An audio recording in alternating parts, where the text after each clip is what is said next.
So I was away. I was away. I have more of a tan. I have a new outlook on life in the industry, and it's just good to be back with you talking about things. It really is. Yeah. I go, the people really want to know who I is and who I be. They stop. We decided we are never ever going away on vacation in the summertime again. It's really genius, New York especially for you insane. guys. See, for us, in Nashville, it's like death humidity here. Yes. So you're like, yeah. get me some breeze. Give me the ocean somewhere. Yes, somewhere. Exactly. A little for you, it's like what was it, like 83? It's magic. Perfect. Yeah. It was more humid than it typically is, but I mean, like, gosh, it's just so beautiful. And up the hills, and we were at the St. Lawrence Seaway, which is right between like the northern border of New York and Canada. And the St. Lawrence River is awesome. It like connects Lake Ontario, and like the history. Went to this castle that some guy built for. He actually founded the Waldorf Astoria. He coined the phrase, "The customer is always right." What? He coined that phrase. He built this castle on this island. He bought it's on an island. Yes. Yeah.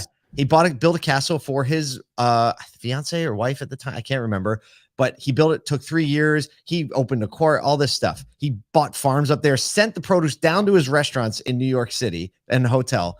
And then she passed away like a month before he was going to give it to her on Valentine's Day. And he never went back to the island. What? Yeah, no, Art Dessen with Impel was telling me all about it. It's like like whole series of next time you guys come up. Next time you guys come up, we'll go. Cool. We'll go. Oh man, there's so much going on in the auto industry. But yesterday, Nathan on Team Asodu and I were able to go to the Herr annual employee appreciation event. And to call it an event is the understatement of the year. They have 3,021, if I remember the number they said, employees across Buffalo, Syracuse, Rochester, which are all within like 2 hours of each other. Right. There were 8,500 people at this event. They rented out a fairgrounds. They had rides and food and arts and crafts. They built a toy store. We're going to release footage of this. They built a toy store in this thing, and kids could go in and pick whatever they wanted. It was insanity. Real. 85. There were 3,000 children there. That's unbelievable. Like, just the fact that exists in the auto industry, right? Like if you don't know that exists and you're an auto group out there, an auto dealership, like heads up, these people are coming for your people. You can like, right. I mean, you know, like that's the type of company people want to work for. And I can't wait to highlight it, and we'll highlight it on. Yeah. Talk about it. It's going to be More Than Cars episode 3. Yeah, exactly. So More Than Cars episode 3, we're launching episode 2 next month. This is going to get recorded next week, actually. So we'll be about a month out from releasing episode 3. But yeah, we're doing Herr, and I can't wait we're already we're talking to some of the people, and some of the stories in this place are just absolutely incredible and connected to the community and the way that they see people. I was watching Avatar last night. Okay, so if you haven't seen, let's go throwback. Okay, you see, no, the new Avatar, right? Oh, and there's this whole I see you, and I think about Scott Bueller and Matt Lasher and the team at Herr as like people that just say I see you to their people and to their community and to customers, and so maybe that'll be like the subtitle of that episode or something. I see you. Is that where the phrase came from? I see you. Did that kind of start there? I don't know. But we have, I don't know. Speaking of seeing things, I can't segue into the first story, but let's talk about some news, because let's go to it. Last week it was crazy. This week doesn't seem like it's getting any less crazier. So in an address to over 2,000 senior managers, that's a lot of senior managers, some describe this as a fiery statement. Volkswagen CEO Thomas Schaefer warned of significant challenges, saying, and I quote, "All is at stake." And I also quote, "The roof is on fire." Oh boy. He literally said that about the state of the business. Amid massive investments in EVs, he called for an immediate spending freeze, suggesting that operational costs are spiraling. His plans for cost saving, performance programs, as he called them, and the need for a leaner, more agile company. He said immediate freeze. Said we have high operational costs. He said we have to cut $11 billion over the next 3 years. Him and Jim Farley been hanging out. Can you imagine? There's like a support group for the cost-cutting Well, executives of all those automakers. 2,000 senior managers probably need a support group too. Like, you're looking at these companies that are pushing into new spaces, opening up the way that they research and develop new vehicle types. And then even like Volkswagen spinning off Scout, right? And you think about all of the things that they've done over the last 2-3 years, and this like dream state mentality of a new future. And then all of a sudden it's like, whoa, things aren't going as well. They're still they still have plans on the horizon to release the ID7 in Europe, and then they've got a new combustion engine, which is kind of wild, in the Tiguan and Passat models. So like the narrative around This ties into last week so well. yeah, last week we're like, oh my goodness, EVs, rising day supply like crazy across legacy manufacturers. And then we've got now a brand, an OEM saying that probably, and most specifically, the massive investment in EVs is inhibiting their ability to be not just like growing, but a sustainable business. Yeah, well, you can't pour money. It's funny. Tony Owens says if VW says that, there will be problems for everyone. Get ready. Listen, this is what happens when you disrupt the consumer demand cycle. When a consumer wants something and you build it, they buy it.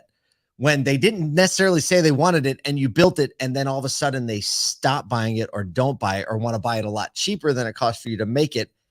In repeat, we were joking before the show. It's like, it's not, you said this isn't like the metaverse thing.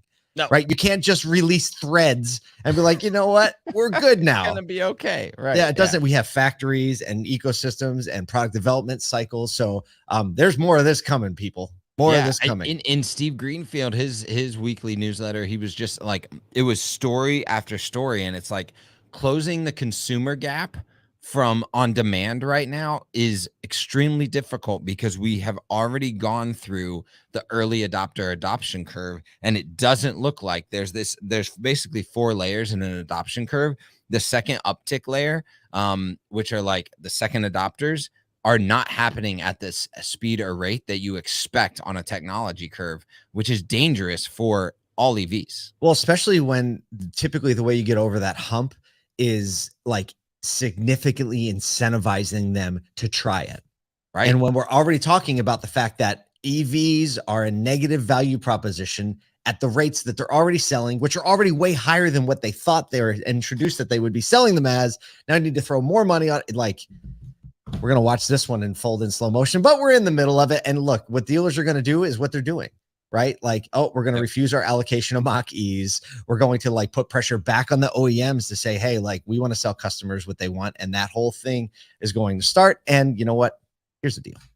Automotive always finds its way though. It'll find its way. I'm not too terribly worried about this. I still think there's a future for EVs. I just think the manufacturers are going to have to take a much more track with me, Paul, measured approach to driving consumer demand. Speaking of consumer demand, Big way. we'll go with this. What a juxtaposition here. No kidding. So after a 2-year delay marked by component shortages and all kinds of shenanigans, Tesla announced in a tweet on Saturday it had finally built its very first Cybertruck in its Austin, Texas Gigafactory. The photo, if you're watching, you can see it. If you're just listening, features a single Cybertruck surrounded by a jovial-looking group of hundreds of workers wearing yellow safety vests and hard hats. The hard hats just add something to the picture. I gotta throw the picture up again because I gotta just. Yeah, I know who you're gonna point out right now. Well, I'm not gonna point out anyone, but there it is kind of funny how like there's a couple people without the hard hats, but. The really, really funny part here is like, does the truck even have tires though? I don't know. Did they make the whole thing? Like they just found a roof, threw it out there. They got a whole bunch of smiles. Oh, you can't see. Yeah. Cause you can't see the truck. You can only see the gigantic windshield. So, look, there's been a lot of talk over the Cybertruck. They finally produced one. The company's plans are to produce 250,000 trucks a year out of this factory. What does the ramp up look like? How many are they actually going to get? Who knows? But Tesla obviously eagerly anticipating getting into the profitable pickup truck segment. And that's just going to put obviously more pressure on the conversation we were just having. You know, Tesla, a company who just created demand for EVs, built vehicles to that demand, and don't have all the baggage of having to try to manage 2 different business units. That's the trick. And they have a single line of focus well, they don't have any marketing, quote unquote, but like a single line of focus in content and marketing and deliverability. Marketing meeting sales, meeting operations, and that's the through line. I think that like the legacy OEMs are going to struggle with. I would say that we're going to see massive success from this because all of those are in line. And I mean, I don't want to suppose anything here, but if I had to guess, they know exactly when that Cybertruck is going to land, and it is with pinpoint accuracy the timing at which they're going to put that vehicle on the road. Well, let's see. Jim Farley said like a couple weeks ago, he's like, "That's not a truck for regular people." It's not. Well, it's not. Look at it. No, it's not a truck for regular truck people. But I mean, is there anything in the Tesla brand that's for regular people? Starting to get there, but I mean, it's going to pull more people into the truck market. Is actually what it's going to do. So speaking of pulling people into the market, segue. Historically, new technologies have favored younger generations in the workforce as they quickly adapt to and deploy them into their tasks. But there's a little bit of change on the horizon as generative AI tools like ChatGPT and DALL-E are quickly being utilized by people that are already in the workforce to complete mundane tasks that typically would have been left to people that are like entry-level workers or younger generations. And listen to this. It's even stunting workers that are in the environment, their professional development. So that makes so much sense. It does, because it's like, oh, great. Need to put together a PowerPoint for the executive? Done. Right? Generative AI, lack of skills along PowerPoints. It's interesting. Still, executives are largely enthusiastic about AI integration. While a significant portion of Gen Z is actually concerned about the impact of AI on their career trajectory, with, listen to this, 76% fearing job loss to AI, according to a ZipRecruiter survey. And can you imagine? You're like coming out of college, like, let's go, baby. Let's go. Gonna get my job. AI. So I had a conversation. I had a conversation with an intern we had here at ASOTU for 6 or 8 weeks over the summer. And in kind of like our exit conversation, you know, I was just trying to ask him what his plans are. He's got 1 year left. And I said, I would spend as much time as possible getting great at any AI tool you can. Use it as much as possible. And he says, that's interesting. He goes, and he goes to Syracuse University. Like, this isn't a little like community college. Yeah. He's like, oh, because they really frown on us using those tools. I was like, of course they do, because it supports the old system and it's moving so fast they can't keep up. I was like, listen to me. You need to be like able to put on your resume, I am an expert at these AI tools, because you're the one that's going to get the job, because the executives who know the leverage that brings will change that. Flip that into this mentorship conversation. Let's steer back to what you were talking about. You think of all the mentorship that happens while you're trying to figure out like living in a business work environment out of college. Yeah. Like just the environment of like, I don't know the answer to this. Go ask my boss, go ask my mentor, go ask someone else that's been doing it longer than me. Now you remove that interpersonal interaction and go to ChatGPT to answer those questions. And they could be right, could be wrong, and could not be based on the particular business implications. So that like portion of career growth and an interpersonal relationship within business, it's going to be everything. It's going to be a big gap for sure. But you know what? There happens to be an industry that still happens on a very regular basis. And if you want, oh my goodness, if that doesn't increase the value proposition of a young person coming out of college or going to tech school or coming right out of high school, and going into an environment where you can be professionally mentored, you can start to learn, get your footing in life. You can still learn the AI tools and learn how to function. You can learn interpersonal skills. And by the way, you can make a whole lot of money without the big bag of college debt. There happens to be a little industry that we talk about a lot.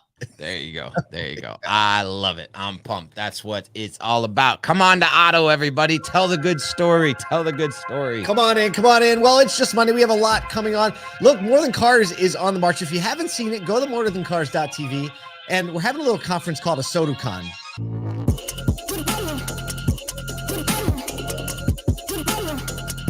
the wrong.